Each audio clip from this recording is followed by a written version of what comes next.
Ko? Smo. Hočo pa zdaj ratal. Zdaj bi pa moral. Če bi, pazite Ja. zdaj, 2 vprašanja imam, ampak najprej za začetek. Če bi vidva bila država, tako kot sta zdaj oblečena, kaj bi bila? Antiša, ti bi bil Jaz bi Ukrajina, ne? bil Ukrajina, ja. kar ustan, da vidim, če imaš modro spodje, ko očala imaš modro. Očala bodo morala zadostovati. Okay. So pa hlače Ukrajina, modre, kaj- tako je, ja. Kaj, Aljaš, ti si Belorusija? Ne, se bom škandaliziral. Ne, prosim, jaz bi pa Kenija. seveda Združena federacija planetov. Aha, super. Kaj sem pa jaz? Katera država vam pade na pamet, ko vidite eno tako olivno, nekaj mediteranskega? Grčija. Bronx, ne? Grčija. Grčija ne. Ma pa, mislim, da ima Olive. Mislim, da ima Libanon ima nekaj. To. Libanon.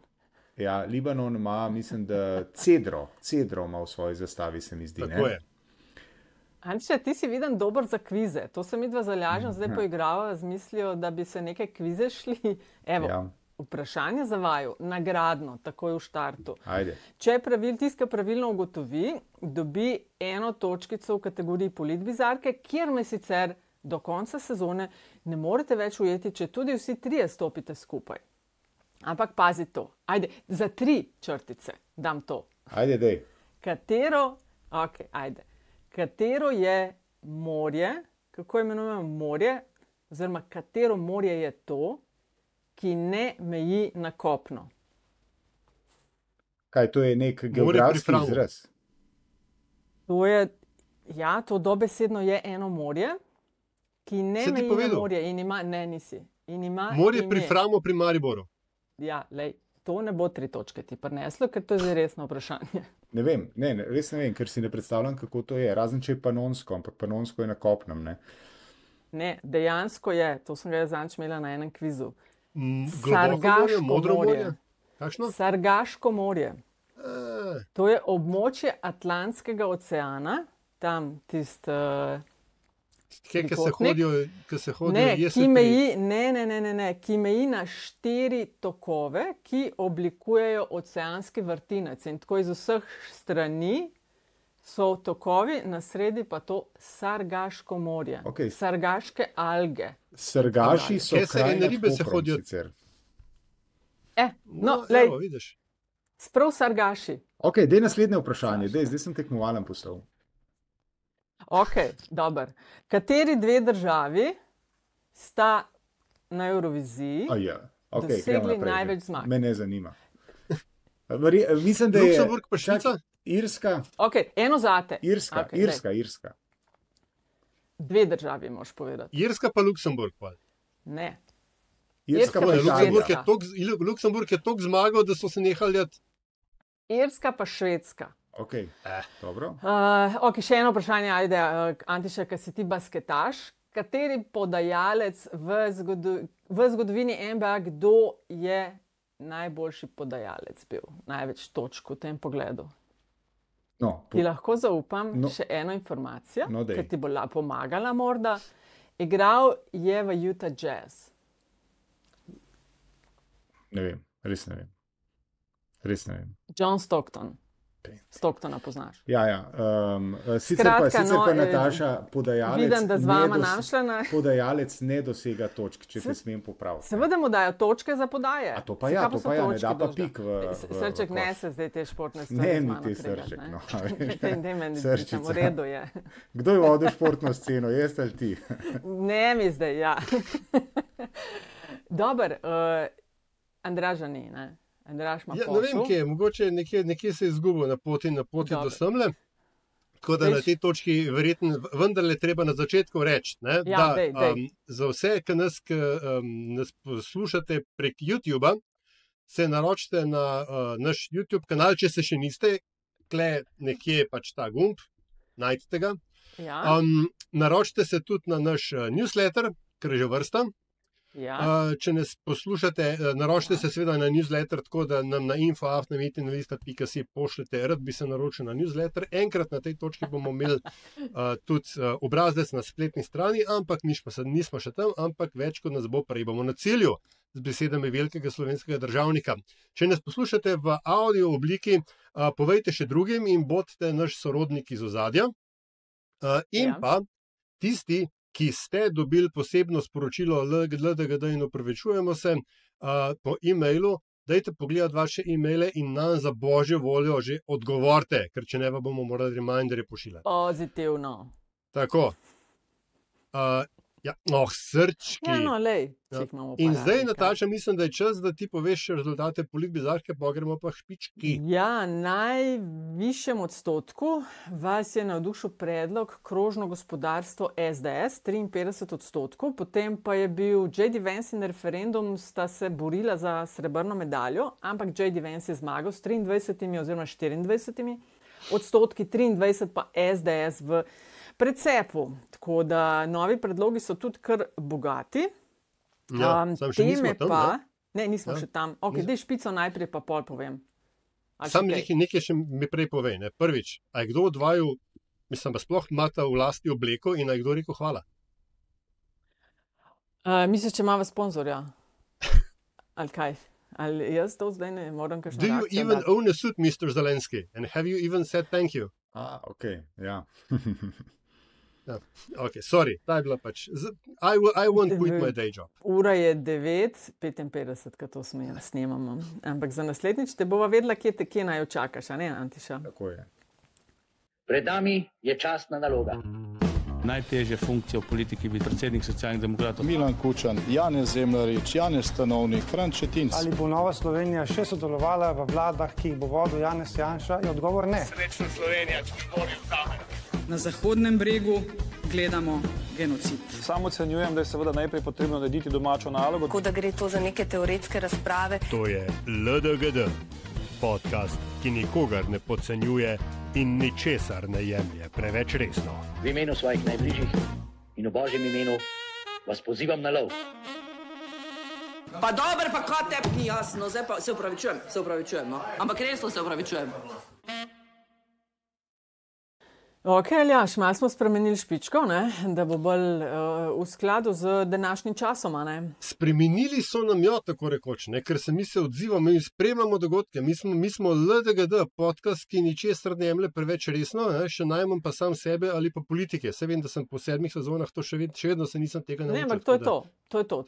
Si pa pozabil, da ničesar ne podcenjujemo, ne? To. Res je. En delček. Ok, za tokrat smo rekli malo posledice referenduma, potem sklepanja zavezništev levo in desno in pred vrati je kongres Centralnega komiteja SDS. Pa še kar bo kaj vmes, seveda tudi politbizarke frišna doza in pa zadnjih 30. Ampak ajde, najprej referendum, če se strinjata. Je preteklo, oziroma sta pretekla že skoraj 2 tedna od njega. 25,98% je bila udeležba, zdaj so rezultati popolnoma final. 92,54% jih je glasovalo proti, to je bilo dobrih 404.000 ljudi in 32.590 jih je bilo za. Zdaj, po koncu so vsi razglasili zmago, interpretacije oziroma komentarji okrog tega so različni. Bi me pa bolj zanimalo slišati od vaju, kako komentirata prve posledice tega referenduma. Ena, vsekakor, da so NSI in demokrati vložili interpelacijo proti kulturni ministrici Vrečko, da SDS, ki je bil pobudnik referenduma, so jih malo na levi nogi dobili, se mi zdi, oziroma saj rekli so, da niso vedeli nič o tem. In druga stvar, medijski zakon, okrog katerega je bilo veliko pompa, se zdi, da je bil žrtvovan, umaknili so ga iz obravnave. Jaz bi rekla, boječ se, da bi utegnil biti še en referendum, za katerega so zdaj ugotovili, da nimajo številk. Ampak ajde, Antiša, kaj ti meniš? Sicer kot tretjo posledico sem zaznala še tisto nesrečno epizodo s Hojvikom, ampak ne bi dajala zdaj to čist vse v isti paket. Se je pa zgodilo v tistih dneh. Ampak dej, povej, Antiša, kaj ti misliš? No? Torej, dejstvo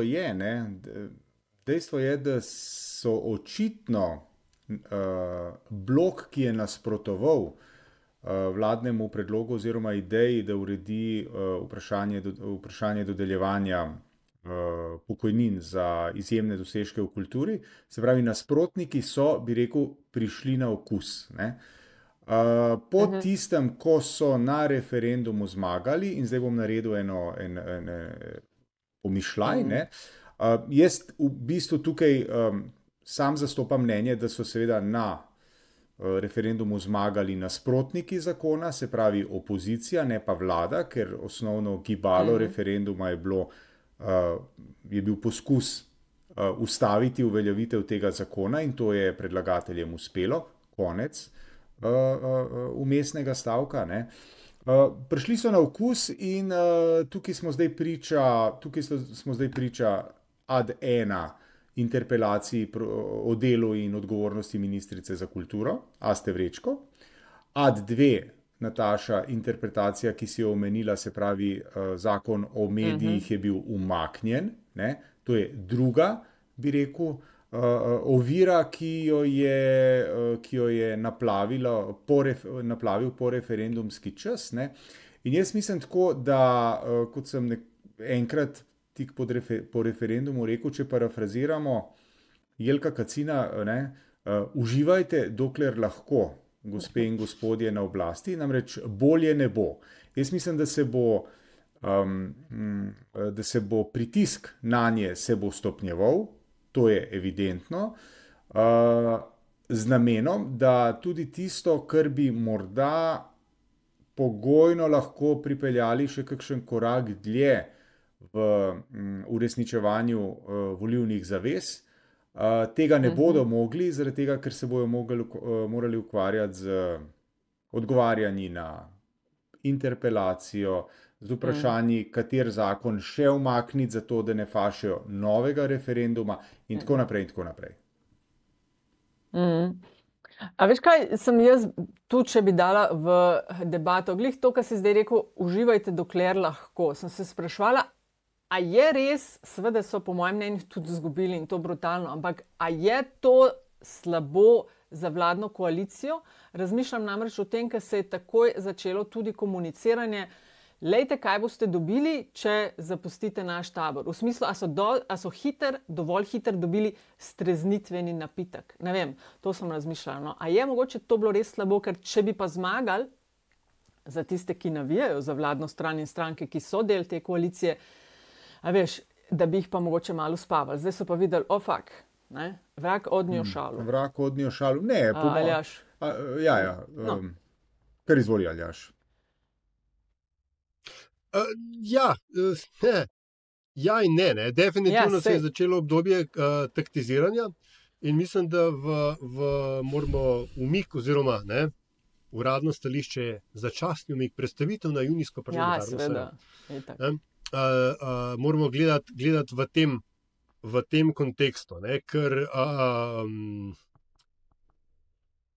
morebitna zavrnitev na referendumu ima še eno drugo posledico. Ne glede na to, da bodo volitve vmes med, recimo zdaj in če bi bil medijski zakon sprejet zdaj, pa imamo potem referendum, pa je referendum, septembra, eno leto potem parlament ne sme več sprejeti odločati v podobnem vprašanju.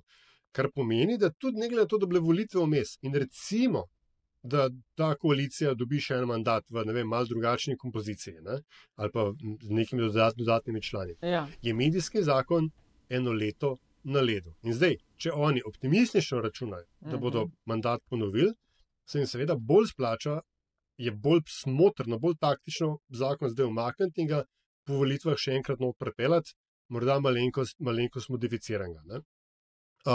In s to pogledno bi lahko morda celo nekako ocenil, da je interpelacija proti ministrici Vrečko neke vrste strel v koleno, ker bodo jim zdaj, se pravi, NSI in demokrati, ustvarjajo pogoje, da bo koalicija še enkrat več potrdila mandat ministrici Vrečko. Ker pač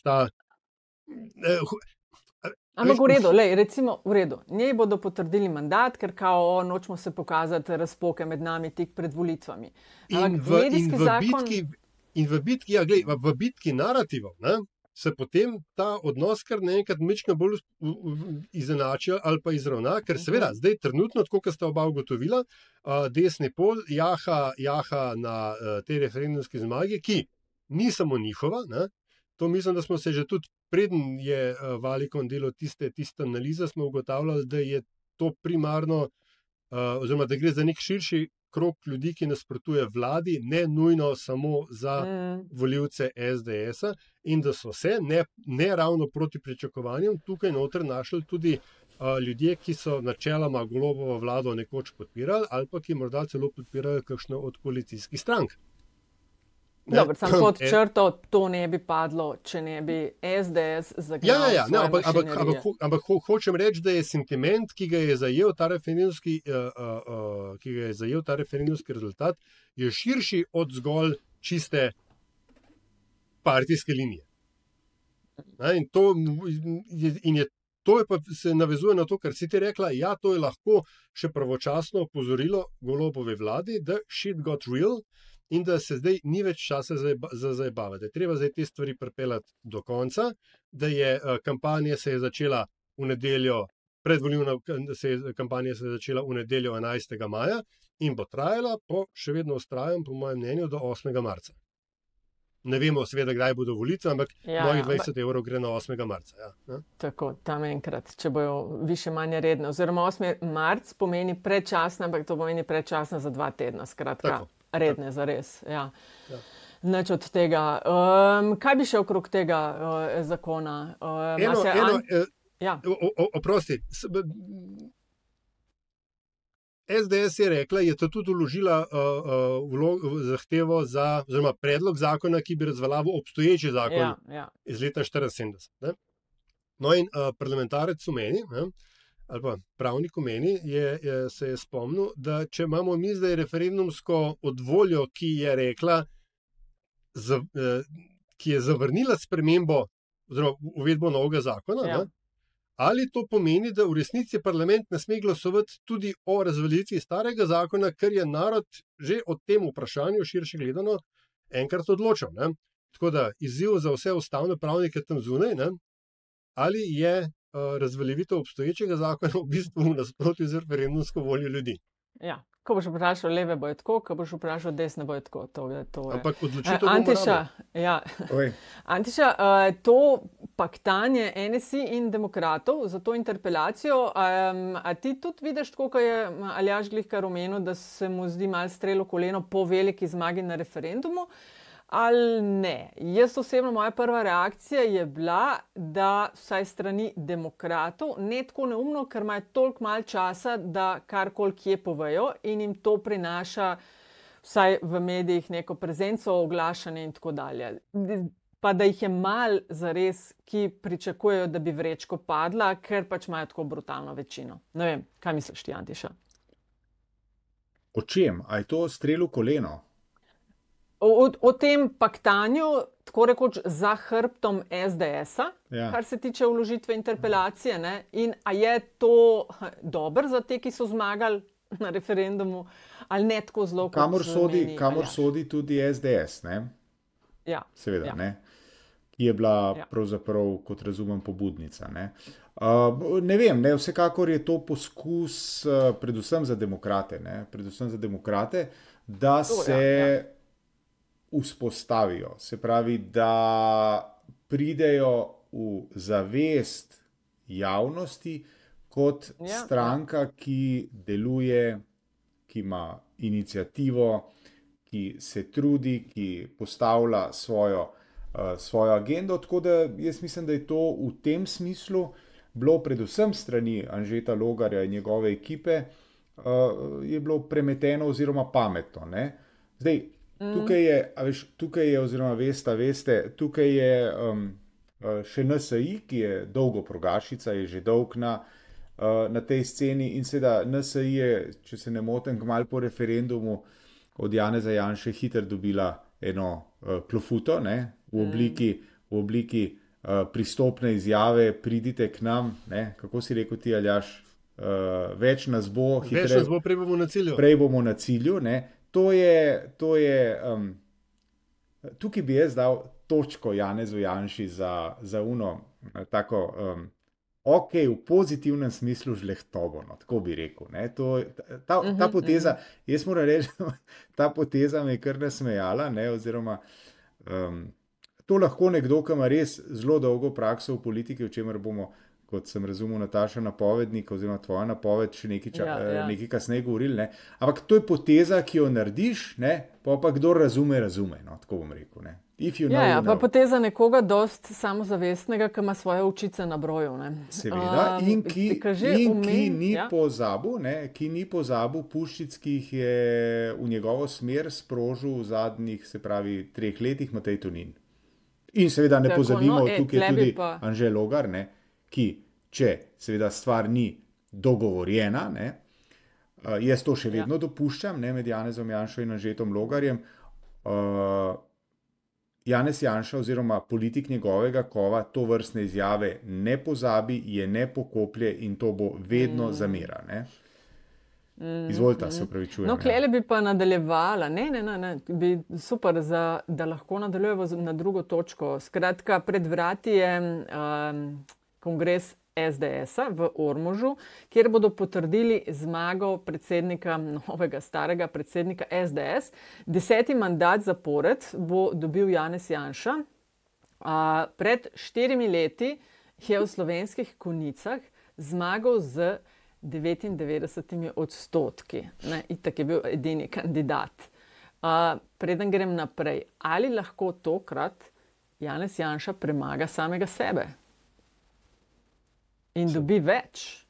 Več kot 100. Ne, to se bojo potrudili, da ne bo. To se bojo potrudili, da ta rekord ostane Slobodanu Miloševiću tam nekje s preloma, mislim, da 90-ih let v novo tisočletje, ne. Sicer pa seveda tukaj... Dobar, izdatno je zmagal na referendumu. Predvidevam, da bo izdatno tudi na teh, da bodo glasovanja so bila takšna, kar je seveda konkretna popotnica za debato v Ormožu o tem, kam in kako SDS na volitve. Zdaj pa, napisali so v tem programu, oziroma kaj imajo v planu debatirati, podobno kot Trump, taking our country back, pa naredimo Slovenijo spet veliko in delček tega si je sposodil tudi od italijanskega filozofa Gramscija o tem, kako staro umira, novo pa še ni rojeno. Pozabil je seveda dodati, da je vmesno obdobje čas pošasti, to je v originalu. Ni nič pozabil.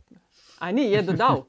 Ne, ampak za nalašč je spustil, ne, ni pozabil, ne, saj pač, vendar leninist v njemu točno ve, kako je treba zgodovino retuširati, zato da je uporabna za trenutne razmere, ne. No, pravi, da je Slovenija tako v riti, da rabijo ustavno večino, če želimo državo premakniti naprej. Zdaj pa, kolikor stvari stojijo danes, velika zmaga njihova na referendumu gor dol, kolikor stvari stojijo danes, ali po vajnem mnenju bi lahko, recimo, Janez Janša, ne čez 8 mesecev, jutri po jutrišnjem, zmagal tako debelo, kot je Cerar recimo 2014, ko je dobil 36 poslancev, ali pa Golob 22, ko je dobil 41 poslancev. Ne, jaz v to močno dvomim. Ja. Jaz močno dvomim. Zakaj? Zaradi tega, ker sta tako Cerar kot Golob sta bila produkt tega, bi rekel,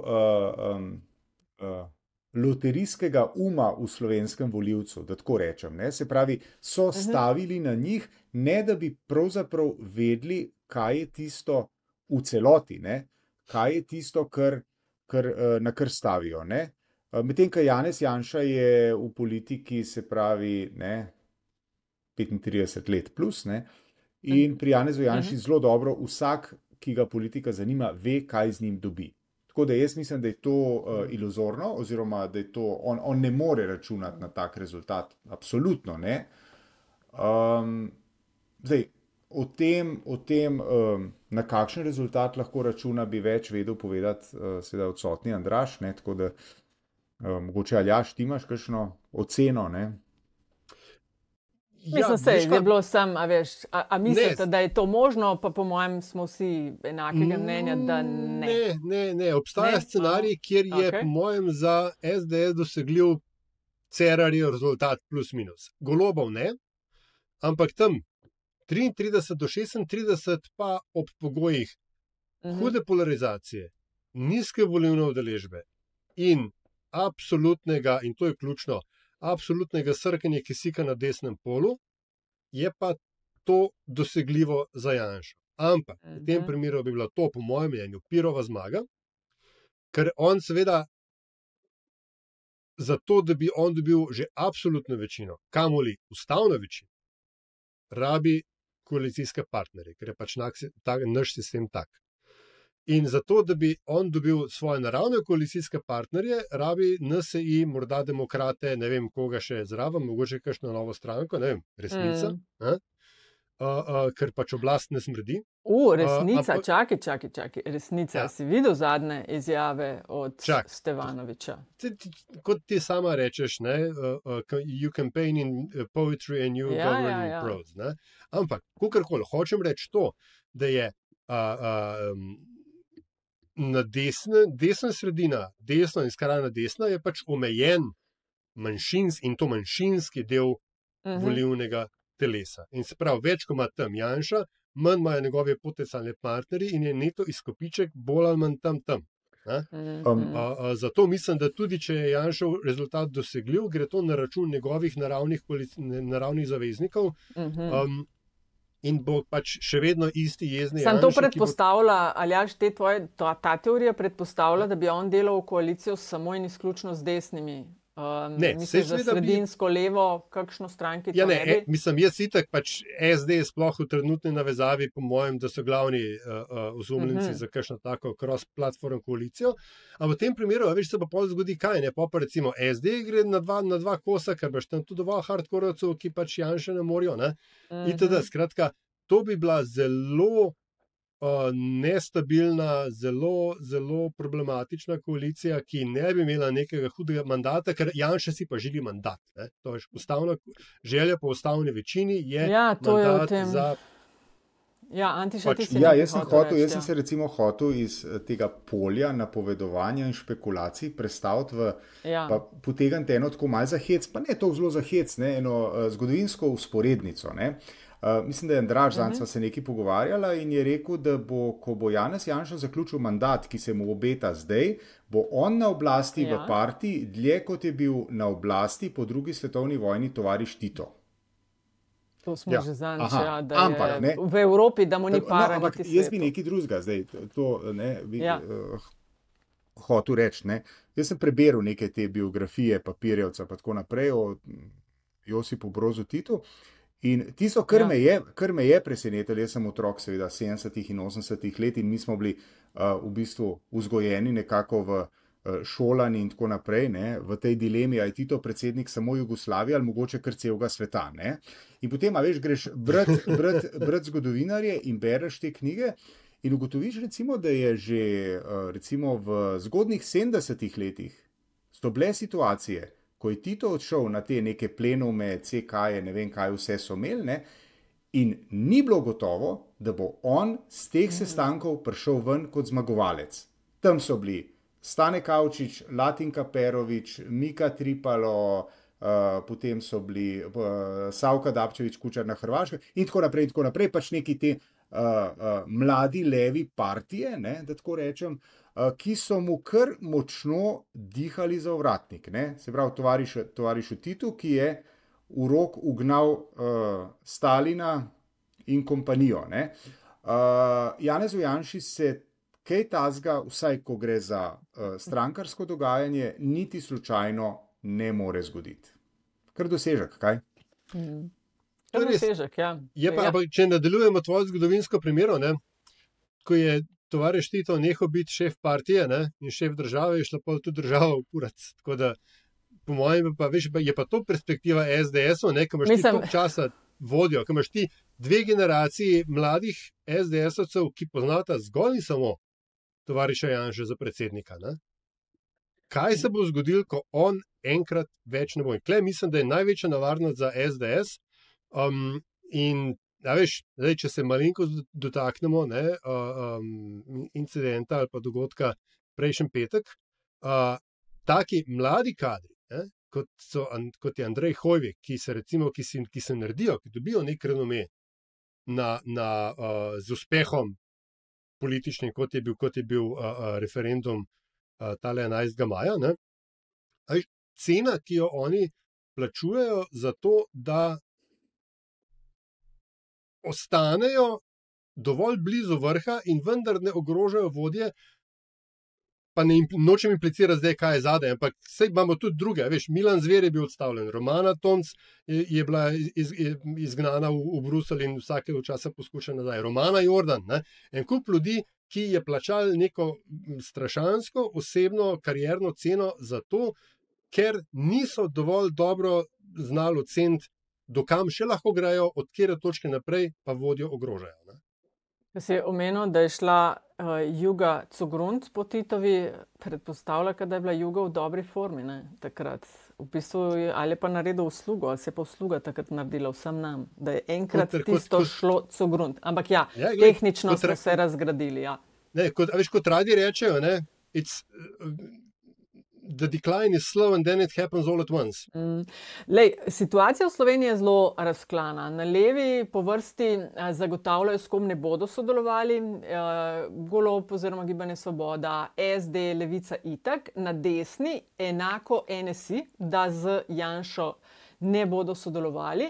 In medtem pa predsednik vlade, jaz sicer mislim, povejta, sta drugačnega mnenja, da to NSI-jevo, kako zaprmej ne bodo sodelovali z SDS-om, da se bi zgodilo natanko to, Antiša, kar si ti prejšnja leta tudi že omenil v času volitev v LDGD-ju. In sicer, da so na desni blazno razklani, ki so v opoziciji, v koaliciji pa zelo lepo in složno sodelujejo skupaj, za razliko od Levice. Skratka, jaz ne verjamem, da če se situacija tako razplete, da SDS lahko naredi vlado z NSI, da bo NSI rekel, ni šanse. Mi pa ne gremo s tabo.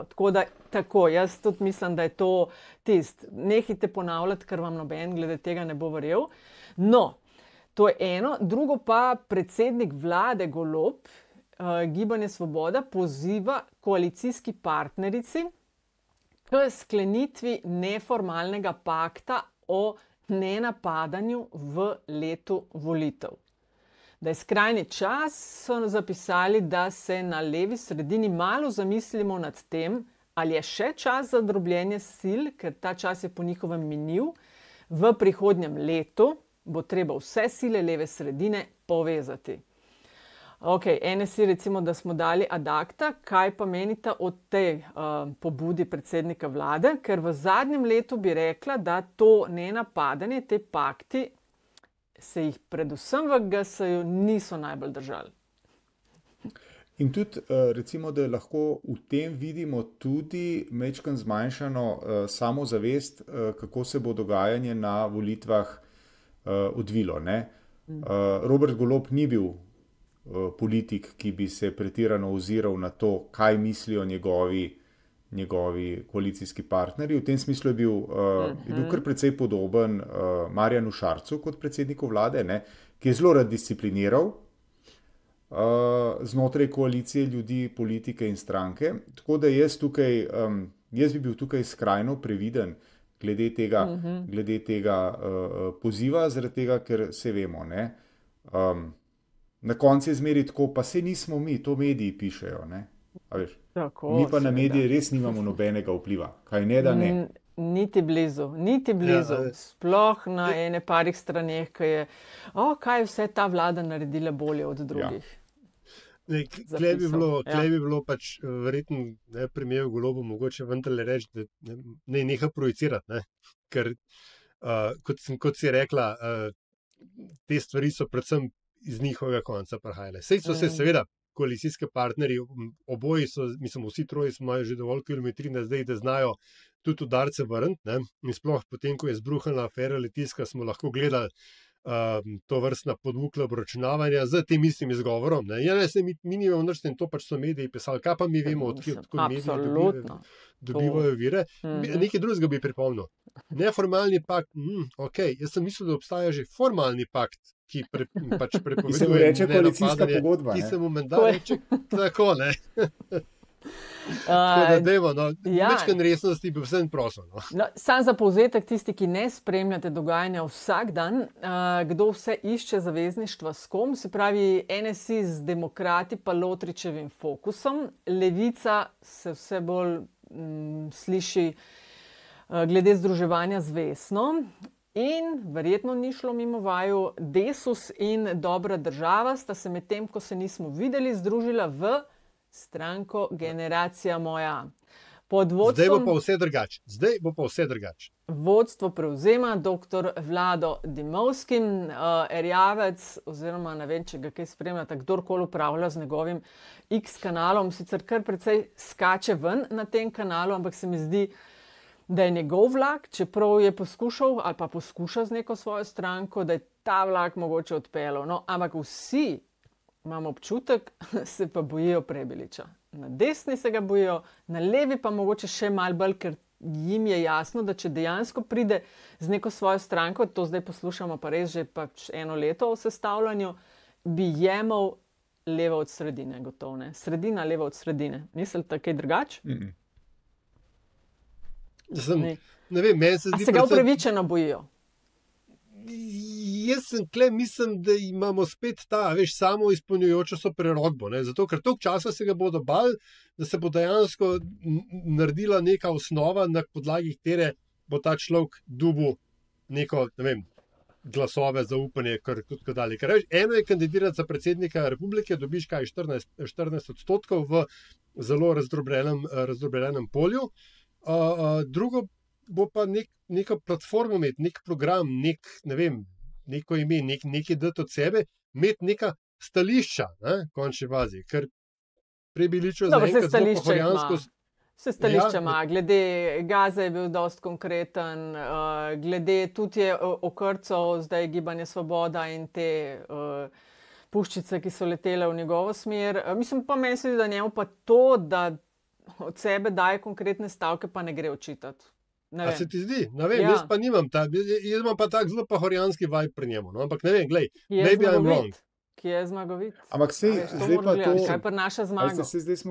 Zdaj pa to že dodobra vemo. Na lastni koži smo izkusili, da to je še najmanj, Nataša, to, kar praviš, oziroma tudi ti, Aljaž. V bistvu naštudirati, kaj je tisto, kar moraš sporočati in dozirati v javnost, to je res najmanjši problem. A veste, tega smo se pa tudi v Sloveniji res naučili. Problem je kot je rekel v svoji knjigi Borut Pahor, zmaga je šele začetek. In to je res.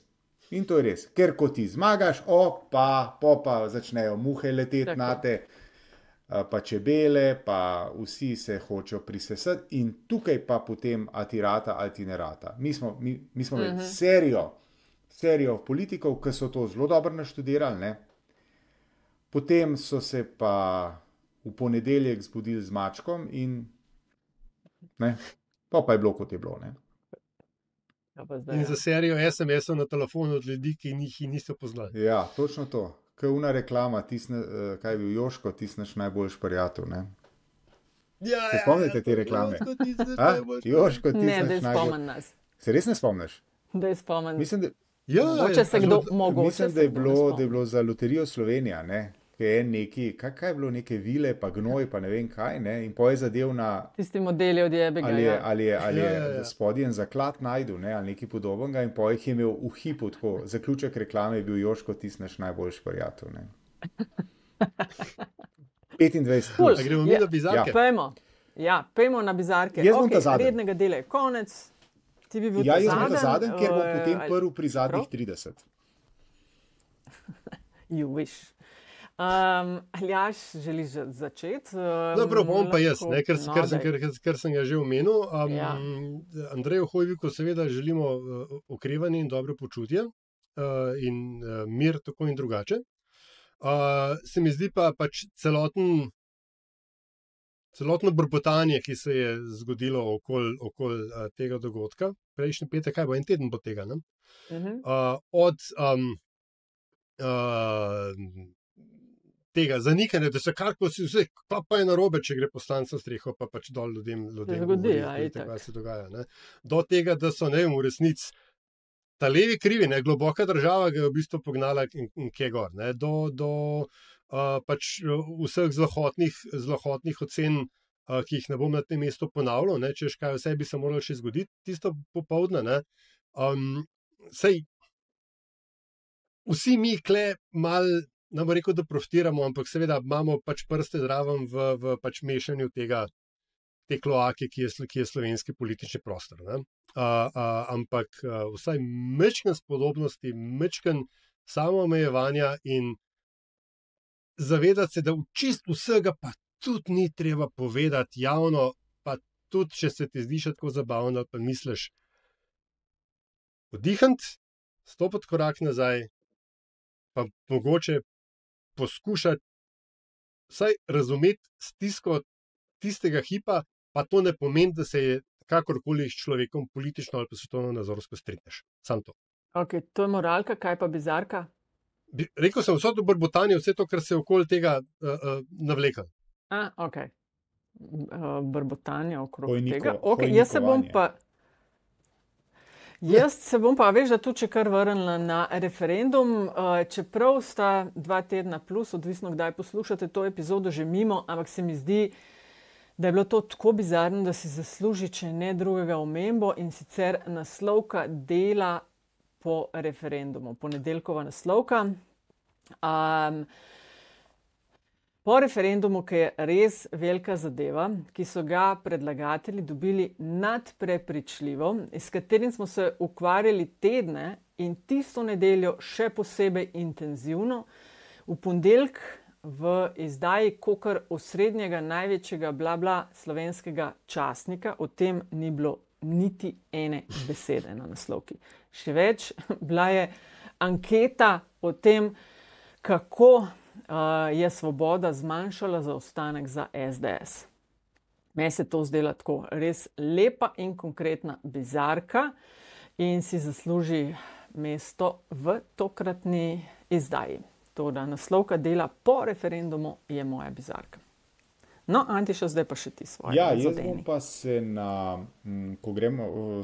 ko se pogovarjamo o bizarkah, bi izpostavil intervencijo europoslanca Milana Zvera, ki je izrazil svoje nestrinjanje z nastopom predsednice republike v Evropskem parlamentu, kar je legitimno in s tem nimam nobenih težav. Težava, ki jo imam, je to, da je bil video nagovor pospremljen s podnapisi, ali kako se temu reče, ne, ki so bili v razmeroma dobri slovenščini, do točke, ko je prišlo do omembe besede oziroma uporabe besede Palestinci, in ta beseda je bila zapisana z malo začetnico. Tisto, kar bi kdorkoli iz kabineta europoslanca lahko naredil, je seveda, da bi se potrudil in to zadevo zapisal z veliko začetnico. In zdaj, ker prehajam na zadnjih 30 jezikovni kotiček, ne, nismo... Ja, ampak se itak ne boš mogel iti iz posnetka stran, ker nam pokvari celo pogled. Sploh ne govorimo o tem, ampak se logično, Nataša, se nadaljuje. Se pravičujem. Moja bizarka se nadaljuje v novo nadaljevanje jezikovnega kotička, ki veleva naslednje. Ne? Nismo večji patrioti, domoljubi, nismo večji Slovenci, če pridevnike, kot je slovenski, hrvaški, izraelski ali palestinski, pišemo z veliko začetnico. Te besede se pišejo z malo začetnico, za razliko od narodov, ki se pišejo z veliko začetnico. Hvala lepa. In ostanem tukaj, Nataša, brez strahu. Malce se zbala, ker si super družba. No, Aljaž, jaz bom pa, apropo, ne, seveda nismo omenili nastopa predsednice v Evropskem parlamentu z omembo genocida, ampak mislim, da lahko rečemo, da je bil prelomen vsaj v tem simbolnem pomenu, pa morda ob kakšni prihodnji priliki kaj več, ko se bo tudi kaj več normalnih odzivov zbrali, ker ne bodo samo na prvo žogo. Ampak tisto, kar ni na prvo žogo, je moj predlog za zadnjih 30. Bomo priložili link, namreč med sezonami podcasta Slow Burn objavljajo nekaj, čemu rečejo Decode the Ring, in sicer razlago družbenih fenomenov, memov, pojavov. Super zanimiva stvar, sicer jasno z ameriškim pridihom, ampak ena se je pojavila pred nekaj tedni, no? Jaz sem jo pa še malo kasneje zaznal, namreč epizoda o neoswingu, o swing mrzlici, ki je najprej zajela zahodno obalo ZDA, potem še vzhodno in potem cele ZDA in potem tudi cel zahodni svet, in za kateri posledicami jaz še vedno trpim, oziroma natančneje trpijo ljudje v moji okolici. O tem, kako se je neoswing pojavil, zakaj je bil tako neskončno uspešen v tako kratkem času in tudi zakaj je tudi tako hitro zamrl. Epizoda Decode the Ring, The 19th Swing Craze, toplo priporočam, pa še en kup dobre muzike je zraven. Jaz bi sam nekaj, kar nisem razumela. To swinganje je bilo to swinganje? A v tem? Mislim, samo svinje mislijo svinsko, Nataša. Govorimo seveda o glasbi. Hvala lepa. Benny Goodman in tako naprej, ne? Oziroma, The Cherry Poppin' Daddies, The Big Bad Voodoo Daddy, in tako dalje, The Squirrel Nut and Zippers, skratka, sami dobri bendi. Ja, jaz bom sam, preden grem na zadnjih 30, sam še omenila, da smo dobili en predlog pri politbizarki. Če ste ujela na tvitanje okrog fuzbal tekme Slovenija, Ljubljana, Olimpija, Maribor in nekdanje ministrice Stojmenove Duh. Ampak hvala za predlog. Mi vse preberemo, saj se tokrat ni uvrstilo med 3. Ne vem pa, če ga ne bi Andraž, škoda, da ga ni. Mislim, da veš kaj, Andraža ga bomo podtaknili. Odlična ideja. Pa najprej hvala Jaka Goraz Denis za predloge, ker sem zadnjič malo pojamrala, da se je cool, da imamo te off serije in predloge in filme in tako, ampak tudi kakšni tele pridejo fajn, tako da hvala vam za predloge, keep them coming. Moj predlog pa tokrat. Apple Cider Vinegar. 6-delna izvrstna dokumentarna serija na Netflixu, resnična zgodba. Zblojene influencerke iz Avstralije, ki si je izmislila raka na možganih za lajke, zato da je prodajala vse mogočnost raznih alternativnih terapij. Mojstrska razgradnja tega influencerskega bullshita, ne da je vse slabo, ampak boga mi na spletu je res veliko plevela. In Apple Cider Vinegar, se pravi ta 6-delna serija, res je dobra, tako z izbuljenimi očmi gledaš, a je to se res zgodilo. In pol, ko boste to pogledali, pa še, in priložila bom oba linka, še intervju s to šarlatanko na 60 Minutes Australia. Ker misliš, da niže ne gre ali pa da hujš ne more biti, pa gre, ne. Tako da res za videti, tudi ker imamo doma podobne, ki recimo imajo nekaj 10,000 lajkov ali pa followerjev in potem upokojencem in upokojenkam svetujejo, kako ne jesti mesa, pa da naj zdravila opustijo in podobne stvari. Tako da ne verjeti samo, kar vidite na spletu, Apple Cider Vinegar bo odprl oči, če jih še nimate. In to je to. In to je bil LDGD? Yes. Številka koliko? 182? Ja. Ok. In season 7, episode 21, I think. Anyway, hvala vsem, ki ste se tudi naročili na Metino listo, bodi si z enkratno donacijo, bodi si z naročnino. Stvari v tem pogledu se še razvijajo. In to je bil seveda tudi LDGD, kjer imamo mi jebiga mnenja, in ta mnenja so naša, niso plačana. In če kadarkoli pridemo v nekaj, kar mi ocenimo, da je konflikt interesov, to seveda tudi jasno in glasno povemo. In če ne prej, se vidimo naslednjič. Adijo. Živijo.